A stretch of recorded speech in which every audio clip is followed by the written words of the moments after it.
George and Martha, written and illustrated by James Marshall. Story number 1, Split Pea Soup. Martha was very fond of making split pea soup. Sometimes she made it all day long, pots and pots of split pea soup. If there was one thing that George was not fond of, it was split pea soup. As a matter of fact, George hated split pea soup more than anything else in the world. But it was so hard to tell Martha. One day, after George had eaten 10 bowls of Martha's soup, he said to himself, "I just can't stand another bowl, not even another spoonful." So while Martha was out in the kitchen, George carefully poured the rest of his soup into his loafers under the table. Now she will think I've eaten it. But Martha was watching from the kitchen. "How do you expect to walk home with your loafers full of split pea soup?" she asked George. "Oh dear," said George, "you saw me. And why didn't you tell me that you hate my split pea soup?" "I didn't want to hurt your feelings," said George. "That's silly," said Martha. "Friends should always tell each other the truth. As a matter of fact, I don't like split pea soup myself very much. I only like to make it.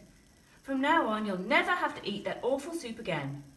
"What a relief," George sighed. "Would you like some chocolate chip cookies instead?" asked Martha. "Oh, that would be lovely," said George. "Then you shall have them," said his friend. Story number 2, The Flying Machine. "I'm going to be the first of my species to fly," said George. "Then why aren't you flying?" asked Martha. "Seems to me that you're still on the ground." "You're right," said George. "I don't seem to be going anywhere at all." "Maybe the basket is too heavy," said Martha. "Yes," said George. "I think you are right again. Maybe if I climb out, the basket will be lighter." "Oh dear," cried George. "Now what have I done? There goes my flying machine." "That's all right," said Martha. "I'd rather have you down here with me." Story number 3, The Tub. George was fond of peeking in windows. One day, George peeked in on Martha. He never did that again. "We are friends," said Martha, "but there is such a thing as privacy." Story number 4, The Mirror. "How I love to look at myself in the mirror," said Martha. Every chance she got, Martha looked at herself in the mirror. Sometimes Martha even woke up during the night to look at herself. "This is fun," she giggled. But George was getting tired of watching Martha look at herself in the mirror. One day, George pasted a silly picture he'd drawn of Martha onto the mirror. What a scare it gave Martha! "Oh dear," she cried. "What has happened to me?" "That's what happens when you look at yourself too much in the mirror," said George.